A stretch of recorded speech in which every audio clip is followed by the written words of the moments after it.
Peri engineering, arts and science, pharmacy, nursing மற்றும் physiotherapy கல்லூரிகள் சென்னை. இந்தியாவில் சிறந்த உள்கட்டமைப்பு கொண்ட கல்லூரிகளில் ஒன்று. 100% வேலை வாய்ப்பினை உறுதி செய்யும் சாதனை. ஆயிரக்கணக்கான பிற கல்லூரி மாணவர்களுக்கும் வேலை தந்த பெருமை. பெரி, எங்கள் கண்களில் உங்கள் கனவுகள். இண்டோ நடத்தும் 2 நாள் பயிலரங்கம் தலைமைத்துவம், அரசியல் மற்றும் ஆளுமை எனும் தலைப்பின் கீழ் நடைபெறுகிறது. நிகழ்ச்சியை துவக்கி வைத்து உரை நிகழ்த்துகிறார் முன்னாள் பாஜக தலைவர் திரு அண்ணாமலை. நாள் 12ஆம் தேதி ஜூலை. இடம் சுத்தானந்தா ஆசிரமம், உத்தண்டி, ஈசிஆர் சாலை, சென்னை 119. மேலும் விவரங்களுக்கு கீழ்காணும் எண்களை தொடர்பு கொள்ளவும்.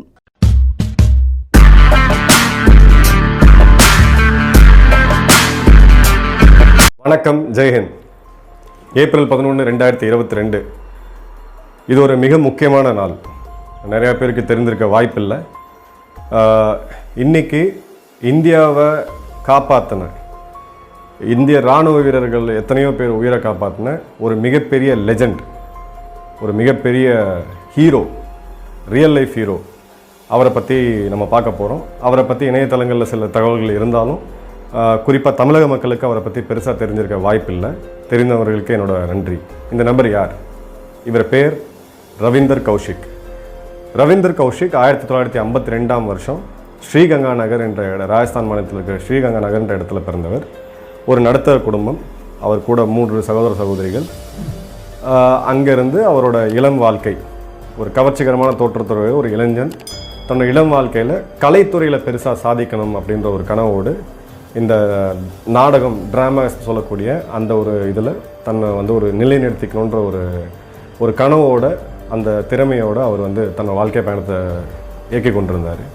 அப்போது ஒரு கலை நிகழ்ச்சிக்காக லக்னோ அப்படின்ற ஒரு இடத்துக்கு வர்றார். அவர் உத்தரப்பிரதேச மாநிலத்தில் லக்னோவில் அவர் அந்த தியேட்டரிக்ஸ் பெர்ஃபார்ம் பண்ணும்போது ஒரு நல்ல நடிகர், இயற்கையாகவே அந்த டேலண்ட் அவர்கிட்ட இருந்துச்சு.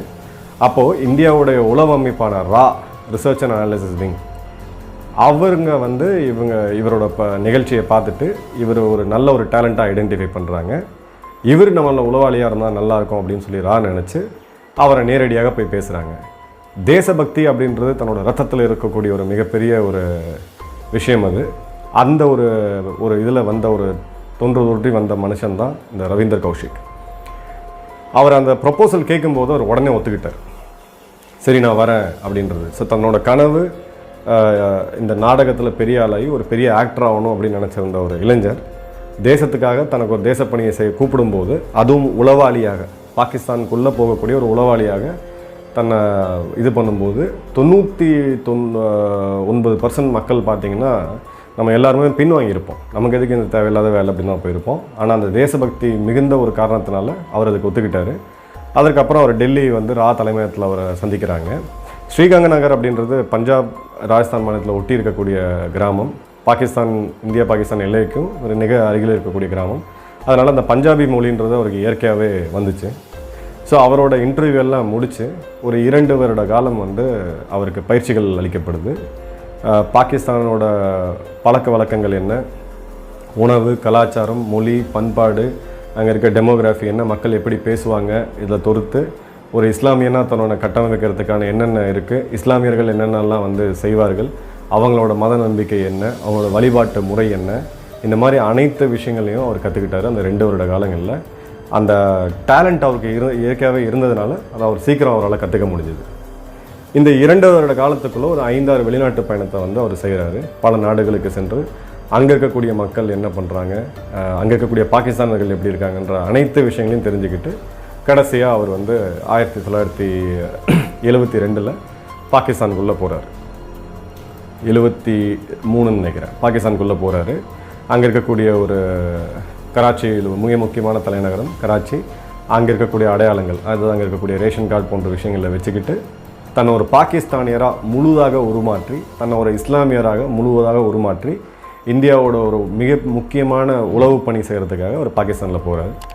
அங்கே போய் கராச்சி யூனிவர்சிட்டியில் எல்எல்பின்னு சொல்லக்கூடிய சட்டப்படிப்பு படிக்கிறார். அவர் இந்த 3 வருட காலத்தில் அந்த சட்டப்படிப்பை படித்து அதில் ஒரு நல்ல ஒரு மெரிட்டில் பாகிஸ்தான் இராணுவத்து வேலைவாய்ப்புக்காக ஒரு விளம்பரம் வருது. அந்த விளம்பரத்தை பார்த்துட்டு அவர் பாகிஸ்தான் இராணுவத்தில் சேர்கிறதுக்கான விண்ணப்பத்தை அவர் செலுத்துகிறாரு.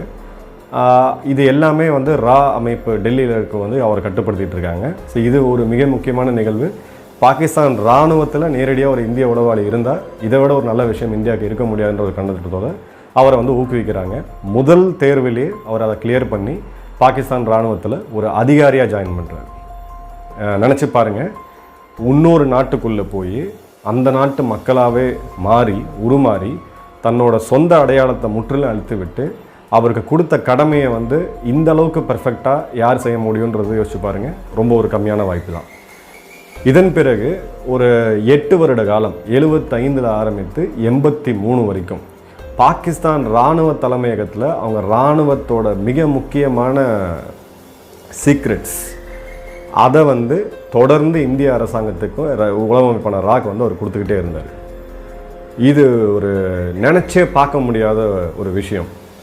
இதற்கு நடுவில் ஒரு இளைய சகோதரருக்கு வந்து திருமணம் நிச்சயிக்கப்படுது. அப்போ ஒரு விஷயம் கேட்குறாரு, நான் வந்து இந்தியா வந்து என்னோடய சகோதரனோட கல்யாணத்தை மட்டும் நான் அட்டன் பண்ணுறேன் அப்படின்னு சொல்லிட்டு ரா ஒரு அரை மனசோடு அதுக்கு ஒத்துக்கிறாங்க. ஏன்னா ராவோட கண்ட்ரோலில் தான் இவங்க இருப்பாங்க, அவங்கள மீறி இவங்களால் எதுவும் செய்ய முடியாது.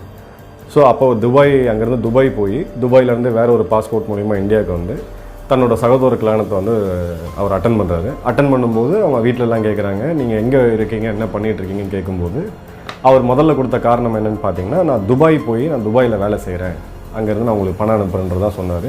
அப்போ அவர் சொன்னார், நான் துபாயில் தான் இருக்கேன், என்னோடய வேலை நிமித்தமாக கடினமாக இருக்கிறதுனால என்னால் அடிக்கடி வர முடியாது, நான் சீக்கிரம் இந்தியாவுக்கு வரேன் அப்படின்ற ஒரு உறுதிமொழி அவங்க தந்தையாருக்கும் அவங்க குடும்பத்துக்கும் கொடுத்துட்டு திரும்ப அவர் வந்து துபாய் வழியாக வேறு ஒரு பாஸ்போர்ட் மூலிமா அவரோட சொந்த பாஸ்போர்ட் மூலிமா பாகிஸ்தான் போயிடுறாரு.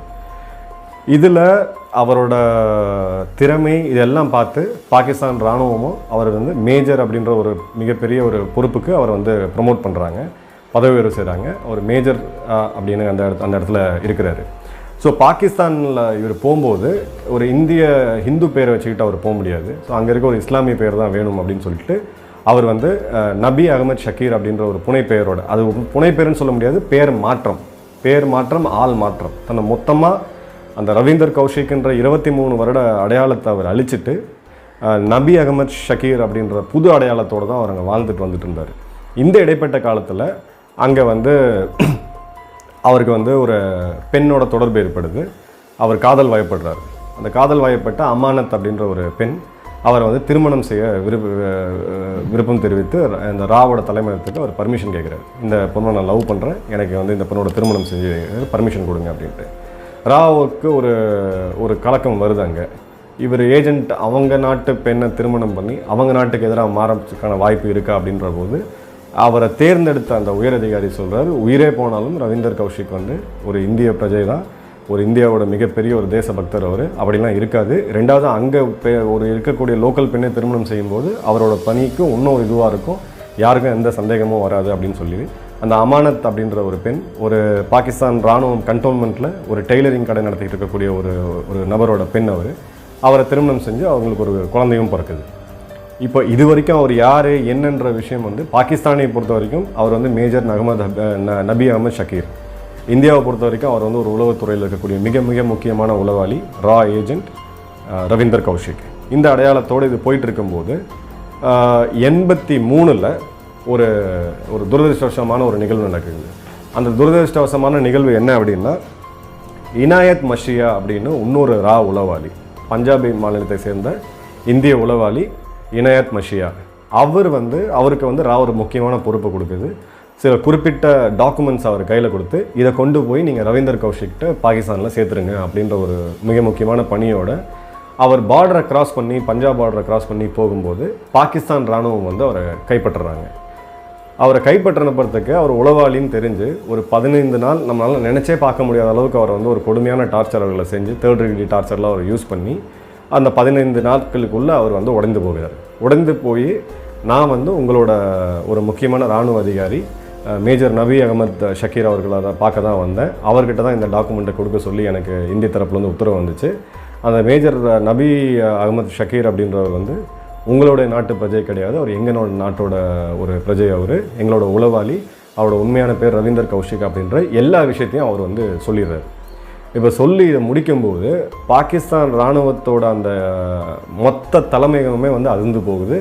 தங்களோட இராணுவத்துக்குள்ள, அதுவும் மேஜர் என்ற ஒரு பதவியில் இருக்கக்கூடிய ஒரு மிகப்பெரிய ஒரு அதிகாரி இந்திய உளவாளியாக இருந்தது எவ்வளோ பெரிய ஒரு இதுவாக இருந்திருக்குமேன்னு சொல்லி அவங்கெல்லாம் பதட்டப்பட்டு, பட் அவங்க கையும் களவுமாக பிடிக்கணும் இவரை அப்படின்னு சொல்கிறதுக்காக அந்த அதே இணையத்தை கூப்பிட்டு, நீங்கள் இந்த டாக்குமெண்ட்டை கொண்டு போய் நீ கொடுக்குற மாதிரி எங்களுக்கு கொடுங்க, நாங்கள் என்ன பண்ணுறது நாங்கள் பார்த்துக்குறோன்னு சொல்லிட்டு அவர் சொன்ன மாதிரி இவங்க 2 பேரும் கம்யூனிகேஷனில் திரும்ப வந்து மேஜர் நபி அகமது, அதாவது ரவீந்தர் கௌஷிக் அவர்கள்கிட்ட அந்த டாக்குமெண்ட்டை வந்து கராச்சியில் இருக்க ஒரு பார்க்கில் அவர் போய் கொடுக்குறாரு. கொடுக்கும்போது பாகிஸ்தான் ராணுவம் வந்து இவரை வந்து கைது செய்கிறாங்க.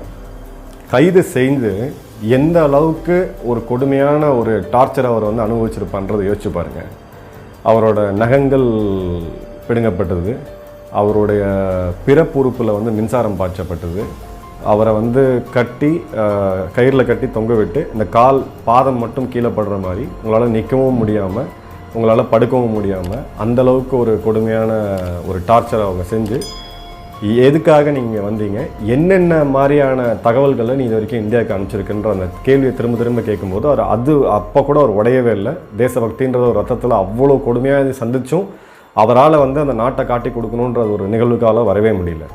அதன் பிறகு அவருக்கு வந்து அங்கே இருக்கக்கூடிய நீதிமன்றம் தூக்கு தண்டனை விதிக்கிறாங்க ட்ரீசன் சார்ஜஸில். பிறகு ஒரு 2 வருட காலம் கழித்து ஒரு ஆயுள் தண்டனையாக வந்து அதை மாற்றப்படுது. சியால்கோட்டுன்ற ஒரு மிக முக்கியமான ஒரு மாநிலம், அந்த இடத்துல சியால்கோட் நகரத்தில் இருக்கக்கூடிய ஒரு ஜெயிலில் தான் அவரை வந்து வச்சுருந்தாங்க. அதுக்கப்புறம் அவரோட டார்ச்சர் வந்து கண்டினியூஸாக போயிட்டே இருந்துச்சு. 1985 2001 வரைக்கும் கிட்டத்தட்ட 16 வருஷம் பல ஜெயில்களுக்கு மாற்றப்பட்டு கடைசியாக வந்து முல்தான் அப்படின்ற ஒரு சென்ட்ரல் ஜெயிலில் அவர் 2001 நவம்பர் மாதம் மிக ஒரு கடுமையான நோய்வாய்ப்பட்டு காச நோய் வந்து இதய நோய் வந்து அவர் இறக்குறாரு. பின்னாடி அவரை வந்து அங்கே ஜெயிலுக்கு பின்னாடி இருக்கிற இடத்துலையே வந்து அவரை புதைக்கிறாங்க. இப்போது இந்திய அரசாங்கம் இவரை எப்படி பார்த்தாங்க அப்படின்னா, 72 டைமில் 72, 73 இந்திரா காந்தி அவர்கள் நம்ம பிரதமராக இருக்கும்போது இவரை வந்து ஒரு கரும்புலி, பிளாக் டைகர் அப்படின்னு சொல்லி ஒரு பெருமையாக அவங்க பேசினாங்க. அன்னைக்கு உள்துறை அமைச்சராக இருந்த சாவன் அவர்களும் இவரை வந்து ஒரு பிளாக் டைகர், இந்தியாவோட ஒரு லெஜெண்ட் அப்படின்ற ஒரு ரெகக்னிஷன் வந்து கொடுத்தாங்க. ஆனால் இதெல்லாம் வெளிப்படையாக கொடுக்க முடியல. இதெல்லாம் வந்து அங்கே இருக்கக்கூடிய ஒரு 4 செவருக்குள்ள நடந்த நிகழ்வுகள் பின்காலங்களில் அதை டீக்ளாசிஃபை செய்யும்போது, இந்த தாஸ்வேஜிகள்லாம் வந்து டீக்ளாசிஃபை செய்யும்போது கிடைத்த தகவல்கள் இது. அவ்வளோ ஒரு பெரிய ஒரு காரியத்தை செஞ்சுட்டு அவர் வந்து அந்த ஜெயிலில் போய் மாட்டும்போது தன்னுடைய தந்தைக்கு அந்த பரோலில் அந்த பெயிலில் இருக்கும்போது அப்ளிகேஷன் மூவ் பண்ணி இவங்க லாயர்லாம் பார்க்கும்போது தன்னோட தந்தைக்கு சேர்த்துருங்கன்னு சொல்லி ஒரு கடிதத்தை கொடுக்குறாரு அவர். அந்த கடிதம் வந்து உருதுல எழுதியிருக்காரு.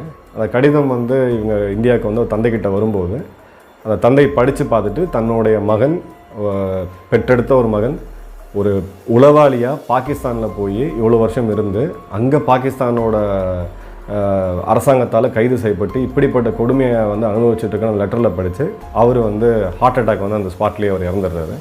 அதன் பிறகு அவங்க ஃபேமிலி மெம்பர்ஸ் எல்லாம் அதை வாங்கி அவங்களுக்கு உருது படிக்க தெரியாமல் பக்கத்தில் இருக்க இஸ்லாமிய நண்பர்கள்ட்ட கேட்டு அப்போ தான் தெரியுது தன்னுடைய மகன் வந்து துபாயில் கிடையாது, இந்த மாதிரி இடத்துல பாகிஸ்தானில் போய் ஒரு மாட்டிக்கிட்டாருன்னு சொல்லி உள்துறை அமைச்சகத்துக்கு வந்து அவங்க தொடர்பு கொண்டு எப்படியாவது ஒரு வெளியில் எடுங்கன்னு சொல்லும்போது இந்திய அரசாங்கம் எங்களுக்கும் ரவீந்தர் கௌஷிக்கும் வந்து சம்பந்தம் கிடையாது, நாங்கள் அனுப்பித்த உளவாளி கிடையாதுன்றதை சொல்லிட்டாங்க. ஸோ எந்த நாடுமே உளவாளிகளை வந்து ஓன் பண்ண மாட்டாங்க. அதாவது இவன் இந்த உளவாளிகள் நான் எங்கள் உளவாளின்னு சொல்லி சொல்ல மாட்டாங்க.